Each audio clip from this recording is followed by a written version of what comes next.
जय हिंद दोस्तों। मैं भाई धर्मेंद्र में आपका स्वागत है। और जैसा कि आपको पता है कि अपना जो चैप्टर चल रहा है वो साधारण ब्याज का है। और साधारण ब्याज की अभी तक 3 क्लास हो चुकी है। और आपने अगर नहीं देखा हो तो जाकर उसे देख लीजिए, आपको बहुत हेल्प मिलेगी। और आज साधारण ब्याज की 4थी क्लास रहेगी। और अभी तक जो क्वेश्चन लिए हैं अपने एसएससी के लिए हैं, अगर आप इन क्वेश्चन को लगाते हैं तो निश्चित ही आपको बहुत अच्छे मैथ्स बनने लगेंगे और आपकी एक्यूरेसी भी तेज होगी। ठीक है, तो आइए क्वेश्चन को स्टार्ट करते हैं। तो पहला क्वेश्चन ये रहा। तो पहला क्वेश्चन बोल रहा है कि साधारण ब्याज पर निवेश की गई राशि 800 रुपए की एक राशि 8 वर्षों में 1200 रुपए बन जाती है। तो इसी ब्याज दर से 6 वर्षों में साधारण ब्याज कितना होगा। बोल रहा है साधारण ब्याज पर निवेश की गई राशि, मतलब जो प्रिंसिपल दिया है अपने को, जो प्रिंसिपल दिया है वो कितना दिया है, जो प्रिंसिपल दिया है वो कितना दिया है, 800 रुपए दिया है। क्लियर है। जो प्रिंसिपल दिया है 800 रुपए की राशि कितने वर्षों में, 8 वर्षों में। कितने वर्षों में, 8 वर्षों में। कितने वर्षों में बोल रहा है, 8 वर्षों में। 8 वर्षों में कितनी बन जाती है, 1200 रुपए बन जाती है। मतलब कोई राशि है 800 रुपए जो 8 वर्षों में कितनी बन जा रही है, मतलब अमाउंट बन जा रही है, कितनी बन जा रही है, 1200 रुपए बन जा रही है। तो वो पूछ रहा है कि इसी ब्याज दर से 6 वर्षों का साधारण ब्याज कितना होगा। तो इसी ब्याज दर से 6 वर्ष का, तो इसी ब्याज दर से 6 वर्ष का साधारण ब्याज कितना होगा। तो इसी दर से 6 वर्ष का साधारण ब्याज कितना होगा। ठीक है, देखो या तो अपन ऐसा कर सकते हैं, आपको सभी को पता है कि कोई राशि 800 रुपए है और 8 वर्षों में कितनी बन रही है, 1200 बन रही है। तो सभी को पता है ऐसा ही बराबर से क्या लिख सकते हैं अपन, अगर अपन अमाउंट में से अगर मैं प्रिंसिपल को घटा दूं तो ब्याज आ जाता है कि नहीं, बिल्कुल आ जाता है। तो मुझे बताइए अमाउंट मेरा कितना है, अमाउंट मेरा 1200 रुपए है। क्लियर है। और 1200 में से मैं 800 रुपए घटाता हूँ, 800 रुपए घटाता हूँ, तो मुझे बताइए जो साधारण ब्याज है, जो साधारण ब्याज है वो कितना आ रहा है, 400 रुपए आ रहा है कि नहीं। साधारण ब्याज कितना है, 400 रुपए आ रहा है। और ये साधारण ब्याज कितने सालों का है, ये साधारण ब्याज कितने सालों का है, ये जो साधारण ब्याज है ये कितने सालों का है, 8 सालों का है। क्लियर है, कितने सालों का है, 8 सालों का है। तो 8 का भाग लगा देते हैं इसमें। ठीक है, 8 का 8, 8 पंजे 40। क्लियर है, कितना आया, 50 आया। कहने का मतलब है कि जो सिंपल इंटरेस्ट है 1 साल का, 1 साल का सिंपल इंटरेस्ट कितना है, 50 रुपए है। 1 साल का सिंपल इंटरेस्ट कितना है, 50 रुपए है। और अपने को कितने साल का इंटरेस्ट बताना है, अपने को 6 साल का बताना है। तो कितने गुणा कर देंगे इसमें, 6 का गुणा कर देंगे तो हो जाएगा कितना, 6 सालों का, 6 पंजे 30। आंसर कितना आ जाएगा, 300 रुपए। आया कि नहीं क्वेश्चन समझ में।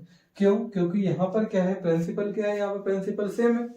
ठीक है, और रेट भी सेम है। तो आपको पता है साधारण ब्याज में क्या होता है, जो ब्याज अगर मान लो 1 साल का ब्याज 100 रुपए है तो अगले साल का भी कितना रहेगा, 100 ही रहेगा। 3 साल का भी क्या रहेगा, 100 ही रहेगा। तो यहाँ पे 1 साल का ब्याज कितना है, 50 रुपए है। तो 3 सालों का ब्याज मतलब 50 रुपए है, तो अपने कितने सालों को बताना है, 6 सालों को बताना है। तो 6 साल का गुणा कर दिया, आंसर आ गया। क्लियर। तो यहाँ पे अपना आंसर कितना हो जाएगा, 300 रुपए। मतलब यहाँ पे अपने को दर निकालने की जरूरत नहीं पड़ी है ना। अपन दर निकाल के भी क्वेश्चन को कर सकते हैं, लेकिन क्वेश्चन क्या हो जाएगा, फिर बड़ा हो जाएगा। ठीक है, तो निश्चित है क्वेश्चन आपको समझ में आया होगा। आइए एक और क्वेश्चन करते हैं और देखते हैं। नेक्स्ट क्वेश्चन देखते हैं।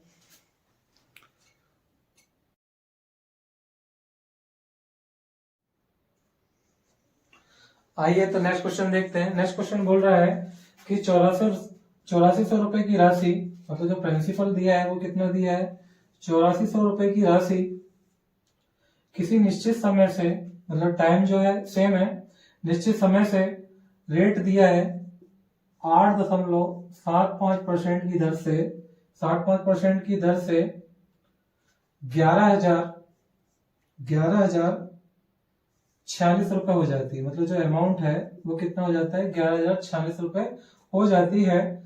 तो 9600 रुपए की राशि पर, मतलब प्रिंसिपल चेंज किया है, 9600 रुपए की राशि पर इसी समय और इसी दर से साधारण ब्याज कितना होगा। ठीक है, तो देखिए अपने को एक चीज पता है कि यहाँ पे प्रिंसिपल कितना दिया है, 8,400 रुपए, और यहाँ पे अमाउंट कितना दिया है, 11,046 रुपए। तो आपको पता है साधारण ब्याज कैसे निकाल सकते हैं हम। आप क्या करेंगे, अमाउंट में से आप प्रिंसिपल को घटा दीजिए। प्रिंसिपल कितना है अपना, 11,046 में से अपन कितना घटा दें, 8,400 रुपये। क्लियर है, घटा देते हैं। मैंने लिखा 11,046 में से 8,400 रुपये क्या करते हैं, उन घटा देते हैं। क्लियर है, घटा दिए तो ये हो गया 6, ये हो गया 4, और 10 में से 4 गए कितने बचे, 6, यहाँ बचे 10, 10 में से 8 गए कितने बचे, 2। मतलब जो साधारण ब्याज है, जो साधारण ब्याज है वो कितना है, 2,646 रुपए है। जो साधारण ब्याज है एक्चुअली वो कितना बन रहा है, 2,646 रुपए। अच्छा, यहाँ पर दर भी सेम है, क्लियर है, और यहाँ पर क्या है, समय भी सेम है। यहाँ पर दर भी सेम है और यहाँ पर भी समय भी सेम है, तो क्या मैं इसको ऐसा नहीं लिख सकता क्या, देखिए कि ये ब्याज है आपका। क्लियर है, कहने का मतलब ये है कि 8,400 रुपए पे मुझे कितना ब्याज मिल रहा है, कितना मिल रहा है, 2,646 रुपए। बात समझ में आ रही है कि नहीं? जो मूलधन है वो कितना है, 8,400 रुपए है, और 8,400 रुपए मुझे ब्याज कितना मिल रहा है, 2,646 रुपए मिल रहा है। तो मुझे कितने मूलधन पे बताना है, कितने मूलधन बताना है, 96 रुपए बताना है, क्योंकि यहाँ पर दर क्या है, दर और समय क्या है, सेम है। तो आप डायरेक्ट आ सकते हो कितना, 96 पे कितना आई कि नहीं, बात समझ में? बस इसको पलटा देंगे तो कितना हो जाएगा, 9600 बटे कितना हो जाएगा, 8,400, और गुणित कितना हो जाएगा, 2646। क्लियर है, काट देंगे, 2 जीरो से 2 जीरो कटे, ठीक है, और काट दो भैया, कितने से काट दें, 12 से, 12 पंजे 60, 12 चंद 72, 12 सत्ते 84, और 12 अट्ठे कितना हो गया, 96। 7 से 100 काटो तो कट रहा है क्या, 7 तिया 21, बचे कितने 5, 7 सतैया 49, 7 सतैया 49, बचे कितने 5, और 7 8 कितने हो गए 56। तो कितना बचे यहाँ से, 8 गुणित 378, गुणा कर देंगे इसमें, 8 8 64 के 4, हाथ क्या है कितने हो गए 6, 8 7 56, 56 और 6 कितना हो गया 62, 62 के कितने हो गए 2, हाथ क्या है 6, और 8 3 24, 24 और 6 कितना हो गया 30। तो मेरा जो आंसर है वो कितना जाएगा, 3,024 रुपए। आई की नहीं बात समझ में? कहने का मतलब ये है कि बोल रहा है अगर प्रिंसिपल 8,400 रुपए है, रेट ये है और समय जो है वो सेम है, तो कितना हो रहा है धन, 11,046 रुपए हो रहा है। मतलब ब्याज कितना बन रहा है, ब्याज मुझे कितना मिल रहा है, 2,646 रुपए। 8,400 पे अगर मुझे ब्याज 2,646 मिल रहा है तो 96 पे कितना मिलेगा। बस मैंने काटते पीटी कर दिया, क्वेश्चन का आंसर आ गया। निश्चित है क्वेश्चन आपको समझ में आया होगा। आइए एक और क्वेश्चन करते हैं।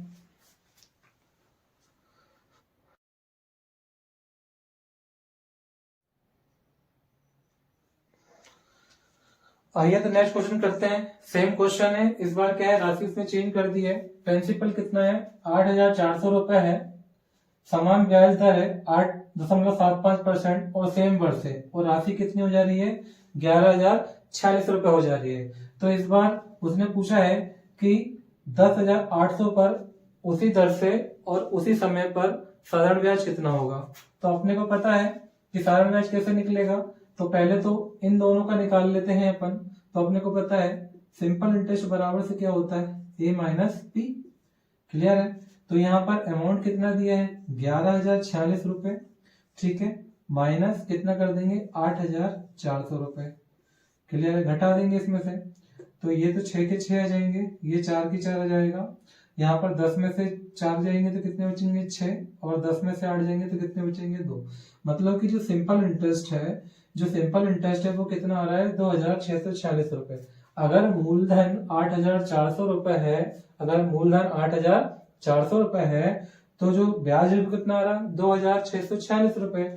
अगर मूलधन 8,400 रुपए है, अगर मूलधन 8,400 रुपए है, तो ब्याज कितना आ रहा है 2,646 रुपए। तो आपको क्या बताना है, आपको 10,800 बताना है। तो 10,800 पर कितने रुपए होगा, बस इसको पलट देना। पता है ना 1 यूनिट का मान निकाल सकते हैं, या डायरेक्ट पलट दिया करो तो वो 1 यूनिट के बराबर में हो जाता है। तो कर देंगे 10,800 बटे कितना हो गया 8,400, गुणित कितना 2646, काट देंगे 2 शून्य से 2 शून्य काट दो, वही 12 से कर दो, 12 सत्ते 84 और 12 अट्ठे 96, 12 नमा की 108, 9 बार कटा, 7 से 100 काट दो, 7 ये 21 बचे 5, 7 सतैया 49 बचे 5 और 7 8 56, 378। तो यहाँ पर कितना जाएगा 378 गुणित कितना हो जाएगा 9, गुणा कर देंगे 8 नाम 72 के 2 हाथ क्या कितने आ गए 7, 7 नाम 63 सॉरी 8 नाम 72 के 2 हाथ क्या है 7, 7 नाम 63 63 और 7 70 70 की आ गई शून्य हाथ क्या है 7 और 9 की है 27 27 और 7 कितने हो गए 34। तो आंसर कितना हो जाएगा 3402 रुपए। तो इस क्वेश्चन का आंसर कितना जाएगा 3402 रुपए। तो निश्चित है ये वाला क्वेश्चन भी क्लियर आया, समझ में आ गया होगा। सेम क्वेश्चन है, बस इस बार क्या हुआ था उसने प्रिंसिपल को क्या कर दिया था चेंज कर दिया था। तो आइए फिर से नेक्स्ट क्वेश्चन करते हैं।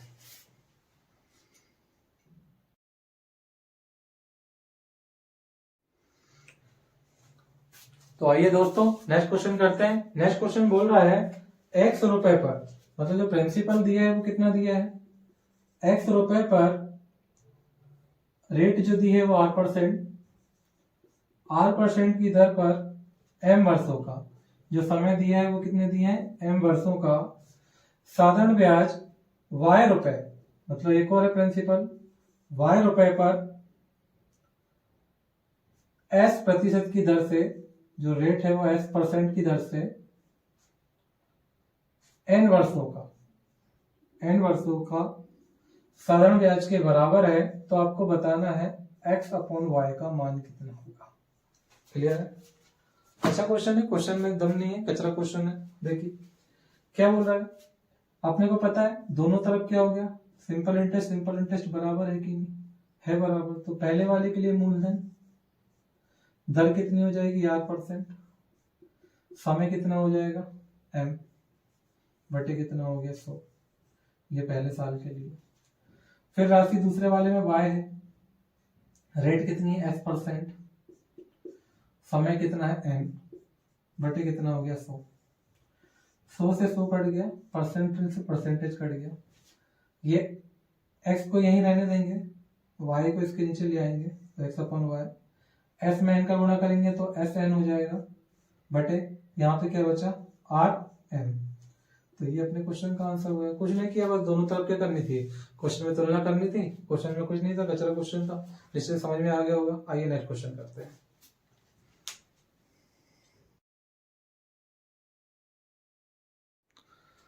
आइए तो नेक्स्ट क्वेश्चन देखते हैं। नेक्स्ट क्वेश्चन बोल रहा है कि कितने वर्षों में किसी राशि पर 12.5% प्रतिवर्ष की दर से साधारण ब्याज मूलधन के बराबर होगा, है ना।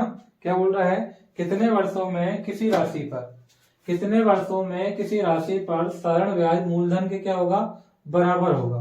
तो मुझे बताइए साधारण ब्याज के लिए फॉर्मूला क्या होता है, सिंपल इंटरेस्ट बराबर से क्या होता है, सभी को पता है, P गुणित R गुणित T बटे कितना हो गया 100। जो साधारण ब्याज है वो मूलधन के बराबर होगा, मतलब मूलधन अगर यहाँ पर P है तो यहाँ पर भी कितना होना चाहिए P होना चाहिए। ठीक है, रेट उसने अपने कितना दे के रखा है, रेट दिए के रखा है उसने 12.5%, और 12.5% की सभी को पता है फ्रैक्शन वैल्यू 1/8 होती है। ठीक है, निकाल लेना वही इतना तो आप निकाल सकते हो। तो बताइए प्रिंसिपल पता है क्या, नहीं। रेट पता है, हाँ, कितना निकाला 12.5%, तो ये कितना हो गया 1/8। क्लियर है, इंटू समय कितना है T बराबर से प्रिंसिपल। क्लियर है, प्रिंसिपल से ये प्रिंसिपल कट गया तो T बराबर से कितना आ गया, यहाँ पे 8 आ गया।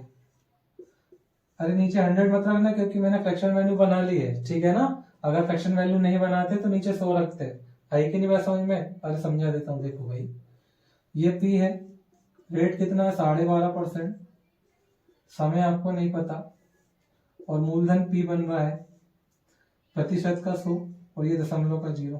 क्लियर है, काट दो इसको, 25 से काट देते, 25 पंजे कितना हो गया 125, और 25 चुको कितना हो गया 140, और कट रहा है 5 से, 5 एकम 5 और 5 अट्ठे 40। ये P से क्या हो गया, ये P कट गया तो T बराबर से 8 उधर चला गया कि नहीं, तो T बराबर से कितना आ गया 8 आ गया।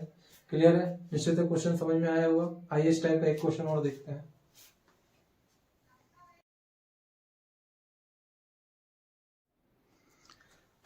आइए तो एक और क्वेश्चन देखते हैं। एक और क्वेश्चन क्या बोल रहा है, कितने वर्षों में किसी राशि पर 12.5% प्रति वर्ष की दर से साधारण ब्याज मूलधन के 2 गुने के बराबर हो रहा है। मूलधन के 2 गुने के बराबर हो रहा है। साधारण ब्याज मूलधन के 2 गुने के बराबर हो रहा है। तो मुझे एक चीज बताइए कि यहाँ पर रेट कितना है, रेट कितना है 12.5% दिया है। 12.5% की फ्रैक्शन वैल्यू कितनी हो गई, 1/8 हो गई है। तो साधारण ब्याज के लिए फॉर्मूला क्या है, सिंपल, P गुणित R गुणित T बटे कितना हो गया 100। जो साधारण ब्याज है वो मूलधन का क्या हो रहा है, मूलधन के 2 गुने के बराबर, मतलब मूलधन का 2 गुना मतलब 2P।